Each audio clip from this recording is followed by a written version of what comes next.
The Volleyball Nations League starts again tomorrow after a 2-week break, and we're officially going into week 3. The question is, who is positioned to take the whole thing?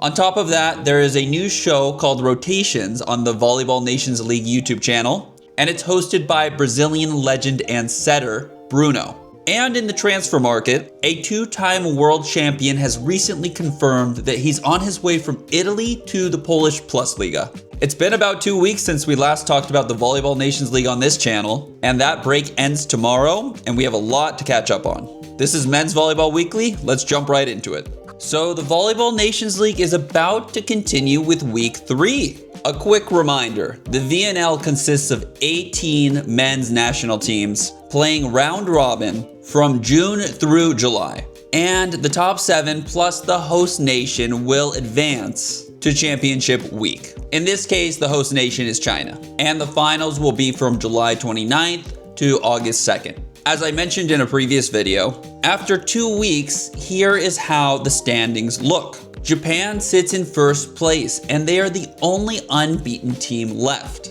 8 wins and 0 losses. And I'll just say, it looks like the SV League is really producing some top talent. In second, we have the USA with a 6-2 record. Poland, the defending champions, are third and also have a 6-2 record. A fairly strong Slovenia sit in fourth with a 6-2 record. Ukraine sits in fifth with a 5-3 record. And they are followed by Italy, who also have a 5-3 record. Turkey and Bulgaria sit in 7th and 8th, respectively, both also at 5-3, and that 7th place spot matters a lot because the last qualifying position, 8th place, is saved for the host nation if they're not already in the top 8. So it looks like China is going to be filling that spot because they're not doing so hot this VNL. And then further down, we have Brazil in 9th. And a little bit further down, we have traditional powerhouses, Serbia and France, who are not having the best VNL this year as well. And in this week, games will be played in Japan, Serbia, and the USA. And for a little more context, the FIVB world rankings have shifted a little bit. We have Poland filling that number 1 spot, followed by Italy, Russia, the USA, and Japan to fill out those top 5 spots. Now, interestingly enough, and I could have made a whole nother video on this, on July 8th, the FIVB Administrative Council readmitted Russian athletes and national teams to all its competitions. So Russia, who were not sitting in the FIVB world rankings for a little while, actually were just inserted right back into there. I was a little bit surprised when I checked the world rankings and saw Russia reappear. But back to the Volleyball Nations League, who's gonna win? We'll have to see the rest of the tournament play out, but we still have Poland being strong contenders and defending champions. Japan is definitely the story of these first 2 weeks. Like I mentioned, completely undefeated and with a very high confidence going off of an 8-0 run. If they can continue that undefeated streak through the rest of the tournament, yes, I know unlikely, but if so, they would be strong favorites. But of course, we still have the USA with a lot of depth and looking really strong this VNL as well. In my opinion, these are the 3 teams to look out for in week 3. But it'll be really exciting to see how the end of this week 3 turns out. In other news, a new Volleyball Nations League show just dropped. The show is called Rotations, and they're running in partnership with Decathlon, and it's being hosted on YouTube. You can go there and view it for free. Now, I watched the first episode, and my thoughts about this show are, it's sort of like a part volleyball, part country culture piece, and part travel vlog.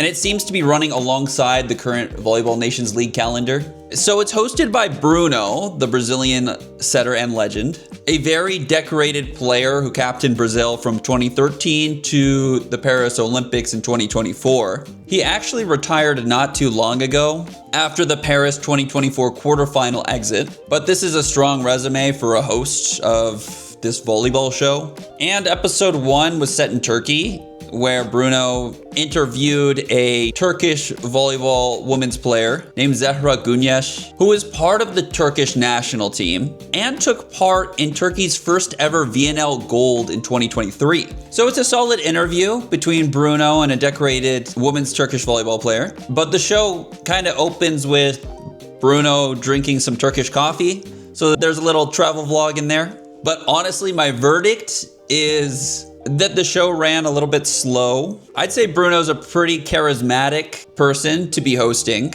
but the interview kind of drags on, and no disrespect to anyone whose first language is not English, but it felt like the show really forces English into this whole thing, and it was a little bit difficult to understand what was going on, so if you watch it, I'd recommend subtitles. I wouldn't say it's a must watch, but if you do check it out, let me know in the comments and let me know your thoughts. Would love to hear it. And as for recent transfer news, we have Yuri Romanò heading over to PGE Project Warsaw, and he's definitely one of the biggest names on the transfer market. Romano is a two-time world champion with Italy, and in an interview published on June 24th, he mentioned that playing in the PlusLiga is his dream. And then on Volleybox, his profile has been updated to show him at Project Warsaw for the 2026-2027 season and the 27-28 season. But that being said, Project Warsaw hasn't put out a formal club announcement, so maybe it's more of like a TBD sort of confirmation rather than fully official. Secondly, and as Perugia rebuilds after their last successful season, they've signed 21-year-old French outside hitter Matise Henno, which was also announced on June 24th. Admittedly, I did not know much about Henno before this Volleyball Nations League, but his performances on the French national team have been outstanding. Notably, he was the top scorer for France in the Japan versus France VNL game, where Japan ended up winning 3-2. And Henno led the scoring for France with 24 points, 23 attacks, and 1 block. Just outscored by Ishikawa, who had 28 points, 24 attacks, 3 blocks, and 1 ace. But definitely a young and big signing for Perugia. And then third, and this was announced about a month ago, Brazilian setter Fernando Cachopa Kreling joined Fenerbahçe in Turkey. And although Brazil has not been doing too great this VNL, Cachopa has looked quite good in the setting position for Brazil, obviously replacing Bruno as their main setter, and we'll see how he does for Fenerbahçe. So that's the rundown before we get into week 3 of the Volleyball Nations League. Japan is riding an unbeaten run into the final preliminary rounds. Poland are still holding that #1 spot in the FIVB World Rankings, but are under pressure. A new maybe worth watching VNL show has been released, and Yuri Romanò might be one of the biggest Polish PlusLiga signings so far in this transfer market. VNL Week 3 kicks off tomorrow, Wednesday in Chicago, and there will be more updates on Volleyball Nations League found here. Thank you so much for watching. Don't forget to like and subscribe. Let me know in the comments what are you most excited for in VNL Week 3. And until next time.